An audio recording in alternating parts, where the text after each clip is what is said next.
ರಾಜ್ಯ ಸರ್ಕಾರದ ತನಿಖಾ ಸಂಸ್ಥೆಗಳ ಮೇಲೆ ನಮಗೆ ನಂಬಿಕೆ ಇಲ್ಲ ಅಂತ ಹೇಳಿ ಕಾರಜೋಳ ಹಾಗೆಯೇ ಜಗದೀಶ್ ಶೆಟ್ಟರ್ ಸದನದಲ್ಲೇ ಹೇಳಿಕೆಯನ್ನ ಕೊಟ್ಟರು. ನಮಗೆ ಈ ಸರ್ಕಾರದ ಮೇಲೆ ಈ ಸರ್ಕಾರದ ವ್ಯವಸ್ಥೆ ಮೇಲೆ ನಂಬಿಕೆ ಇಲ್ಲ. ನಂಬಿಕೆ ಇಲ್ಲ. ಈಗ ಅವ್ರು ಯಾವುದೋ ಒಂದು ತನಿಖೆ ಮಾಡಿಸ್ತಾರೆ, ಮತ್ತೊಂದು ಮಾಡಿಸ್ತಾರೆ, ನಂಬಿಕೆನೇ ಇಲ್ಲ ನಮಗೆ.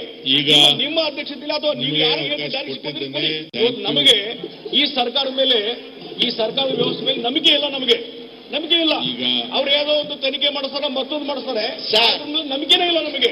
ಈಗ ನಿಮ್ಮ ಅಧ್ಯಕ್ಷತೆಯಲ್ಲಿ ಅಥವಾ ನೀವು ಯಾರಿಗೆ ನಮಗೆ ಈ ಸರ್ಕಾರದ ಮೇಲೆ ಈ ಸರ್ಕಾರದ ವ್ಯವಸ್ಥೆ ಮೇಲೆ ನಂಬಿಕೆ ಇಲ್ಲ. ನಂಬಿಕೆ ಇಲ್ಲ. ಈಗ ಅವ್ರು ಯಾವುದೋ ಒಂದು ತನಿಖೆ ಮಾಡಿಸ್ತಾರೆ, ಮತ್ತೊಂದು ಮಾಡಿಸ್ತಾರೆ, ನಂಬಿಕೆನೇ ಇಲ್ಲ ನಮಗೆ. ಈಗ ನಿಮ್ಮ ಅಧ್ಯಕ್ಷತೆಯಲ್ಲಿ ಅಥವಾ ನೀವು ಯಾರಿಗೆ ನಮಗೆ ಈ ಸರ್ಕಾರದ ಮೇಲೆ ಈ ಸರ್ಕಾರದ ವ್ಯವಸ್ಥೆ ಮೇಲೆ ನಂಬಿಕೆ ಇಲ್ಲ. ನಂಬಿಕೆ ಇಲ್ಲ. ಈಗ ಅವ್ರು ಯಾವುದೋ ಒಂದು ಇವತ್ತು ಕಲಾಪದಲ್ಲಿ ಆದಂತಹ ಬೆಳವಣಿಗೆಗಳು ಎಸ್ಐಟಿ ತನಿಖೆಗೆ ನೀಡಬೇಕು ಅಂತ ಹೇಳಿ ಸ್ಪೀಕರ್ ಮನವಿಯನ್ನು ಕೂಡ ಮಾಡಿಕೊಂಡ್ರು. ಆ ನಂತರ ಅದನ್ನು ಎಸ್ಐಟಿ ತನಿಖೆಗೆ ನೀಡಿದ್ದಾರೆ. ಸಿಎಂ ಕುಮಾರಸ್ವಾಮಿ ಅವರು ಸೂಚನೆಯನ್ನು ಕೂಡ ಕೊಟ್ಟಿದ್ದಾರೆ. ಕಲಾಪದಲ್ಲಿ ಆದಂತಹ ಒಟ್ಟಾರೆ ಬೆಳವಣಿಗೆಗಳ ಬಗ್ಗೆ ಮಾತನಾಡೋದಕ್ಕೆ ನಮ್ಮ ಜೊತೆ ಕನ್ಸಲ್ಟೆಂಟ್ ಎಡಿಟರ್ ಆಗಿರುವಂತಹ ಲಕ್ಷ್ಮಣ್ ಹೋಗಾರ್ ಈಗ ನೇರ ಸಂಪರ್ಕದಲ್ಲಿದ್ದಾರೆ.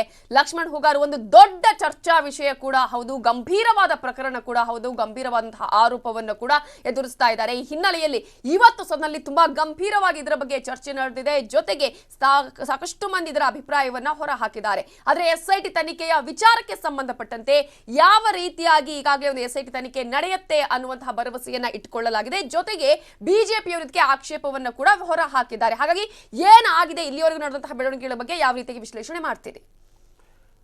ನವಿತಾ, ಈ ಆಡಿಯೋ ಡೀಲ್ ಏನು ವಿಚಾರ ಇದೆ ಅಂದರೆ ನಡೆದಿದೆ ಅನ್ನೋಂಥ ಮಾತುಕತೆಗೆ ಸಂಬಂಧಪಟ್ಟಂಥ ಆ ಆಡಿಯೋ ಇಡೀ ಇವತ್ತಿನ ಕಲಾಪದಲ್ಲಿ ಅಂದರೆ 2.5 ಗಂಟೆಗಳ ಕಾಲ ಚರ್ಚೆ ಆಯಿತು. ವಿಶೇಷವಾಗಿ ಇವತ್ತಿನ ಕಲಾಪದಲ್ಲಿ ಸ್ಪೀಕರ್ ಏನಿದ್ದಾರೆ ರಮೇಶ್ ಕುಮಾರ್ ಅವರ ಮೇಲೆ ಬಂದಂಥ ಆರೋಪಕ್ಕೆ ಸಂಬಂಧಪಟ್ಟಂತೆ ಅವರು ಅದನ್ನು ಮುಕ್ತರಾಗಲಿಕ್ಕೆ ಈ ಒಂದು ಚೇರ್ ಮೇಲೆ ಬಂದಂಥ ಆರೋಪಕ್ಕೆ ಸಂಬಂಧಪಟ್ಟಂತೆ ಬಹಳ ದೊಡ್ಡ ಪ್ರಮಾಣದಲ್ಲಿ ಎಲ್ಲ ಪಕ್ಷಗಳ ಸದಸ್ಯರು, ಆಡಳಿತಾರೂಢ ಮತ್ತು ವಿರೋಧ ಪಕ್ಷ ನಾಯಕರು ಅವರ ಅನುಮಾನವನ್ನು ಯಾವುದೋ ಕಾರಣಕ್ಕೂ ನಾವು ನಿಮ್ಮ ಮೇಲೆ ಇಟ್ಟಿಲ್ಲ, ನೀವು ಶುದ್ಧರಾಗಿದ್ದೀರಿ, ನಿಮ್ಮ ಮೇಲೆ ಬಂದಂಥ ಆರೋಪಕ್ಕೆ ಸಂಬಂಧಪಟ್ಟಂತೆ ತನಿಖೆ ಆಗಲಿ ಅನ್ನುವಂಥದ್ದೇ ಬಿ ಜೆ ಪಿಯ ವಾದ. ಆದರೆ ಅಂತಿಮವಾಗಿ ಯಾವ ಮೂಲದಿಂದ ಶುರುವಾಗಿದೆ, ಸ್ಪೀಕರ್ ಅವರ ಹೆಸರು ಎಲ್ಲಿ ತರಲಾಯಿತು ಅಂದರೆ ಈ ಸರ್ಕಾರವನ್ನು ಅಸ್ಥಿರಗೊಳಿಸುವ ಸಂದರ್ಭದಲ್ಲಿ ಶಾಸಕರನ್ನ ಖರೀದಿ ಮಾಡ್ತಕ್ಕಂಥ ವಿಚಾರದಲ್ಲಿ ಸ್ಪೀಕರ್ ಅವರು ಕೂಡ ನಾವು ಬುಕ್ ಮಾಡಿದ್ದೇವೆ, 50 ಕೋಟಿ ಕೊಟ್ಟಿದ್ದೀವಿ ಅನ್ನುವಂಥ ಆರೋಪ ಏನಿದೆ ಅದು ಸರ್ಕಾರದ ಅತಂತ್ರ ಮಾಡಲಿಕ್ಕೆ ಅಸ್ಥಿರಗೊಳಿಸುವಂಥ ಒಂದು ಭಾಗದ ಅಂಶ ಅಂತ ಹೇಳಿ ಕಾಂಗ್ರೆಸ್ ಮತ್ತು JDS ಹೇಳಿತು. ಆದರೆ ಅಂತಿಮವಾಗಿ ಸ್ಪೀಕರ್ ಅವರು ಸಲಹೆ ಕೊಟ್ಟರು. ಆ ಸಲಹೆ ಪ್ರಕಾರ ಸಿಎಂ ಕುಮಾರಸ್ವಾಮಿ ಸದನದಲ್ಲಿ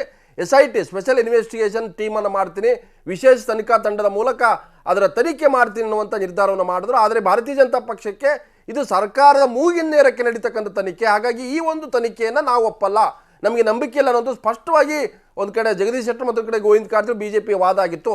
ಆದರೆ ಈ ಹಂತದಲ್ಲಿ ತನಿಖೆಯನ್ನು ಮಾಡಲಿಕ್ಕೆ ಅವಕಾಶಗಳಿದೆ ಅನ್ನೋದು ಕೂಡ ಇಲ್ಲಿ ಗಮನಿಸಬೇಕಾಗುತ್ತೆ. ಒಂದು ಕಡೆ ಸ್ಪೀಕರ್ ಅವರಿಗೆ ಸದನ ಸಮಿತಿಯನ್ನು ಮಾಡ್ತಕ್ಕಂಥದ್ದು, ಆದರೆ ಸದನ ಸಮಿತಿ ಬರ್ತಕ್ಕಂಥದ್ದು ಇಲಾಖೆಗೆ ಸಂಬಂಧಪಟ್ಟಂಥ ಅಥವಾ ಸದನದಲ್ಲಿ ಏನಾದರೂ ಆರೋಪಗಳು ಮಾಡಿದರೆ ಅದು ಆ ಸ್ಪೀಕರ್ ಅವರು ನೇಮಕ ಮಾಡತಕ್ಕಂಥ ಒಂದು ತನಿಖಾ ವಿಧಾನ. ಆದರೆ ಇಲ್ಲಿ ಬಂದಿರತಕ್ಕಂಥದ್ದು ಸರ್ಕಾರ ಅಸ್ಥಿರ, ಹಣಕಾಸಿನ ವ್ಯವಹಾರ ಮತ್ತು ಡೀಲ್ ಅನ್ನುವಂಥದ್ದು, ಅದರಲ್ಲಿ ಯಾರಿದ್ದಾರೆ, ಯಾರ ಆಡಿಯೋ ಇದೆ ಅದನ್ನು ಫಾರೆನ್ಸಿಕ್ ಲ್ಯಾಬ್ಗೆ ಹೋಗಬೇಕಾಗುತ್ತೆ, ಮತ್ತು ವಿಶೇಷವಾಗಿ ಕ್ರಿಮಿನಲ್ ಲಾನಲ್ಲಿ ಅದನ್ನು ಇನ್ವೆಸ್ಟಿಗೇಷನ್ ಮಾಡಬೇಕಾಗುತ್ತೆ, ಅವರ ಧ್ವನಿ ಇವರ ಧ್ವನಿಯನ್ನು ತಾಳೆ ಹಾಕಬೇಕಾಗುತ್ತೆ. ಇದು ನಿಜವಾದಂಥ ಎ ವ್ಯಕ್ತಿಯ ಧ್ವನಿನ ಅಥವಾ ಬಿ ವ್ಯಕ್ತಿಯ ಧ್ವನಿನ ಅಥವಾ ಅದರಾಗೆ ಈಗಾಗಲೇ ಒಂದು ಕಡೆ ಆರೋಪ ಇರತಕ್ಕಂಥದ್ದು, ಇದು ಭಾರತೀಯ ಜನತಾ ಪಕ್ಷದ ನೇರ ಆರೋಪ ಇರತಕ್ಕಂಥದ್ದು, ಇದರಲ್ಲಿ ಮಿಮಿಕ್ರಿ ಮಾಡಿರೋವಂಥದ್ದು, ಅದರಲ್ಲಿ ಭಾಳ ದೊಡ್ಡ ತಂತ್ರಜ್ಞಾನ ಕೂಡ ಇದೆ.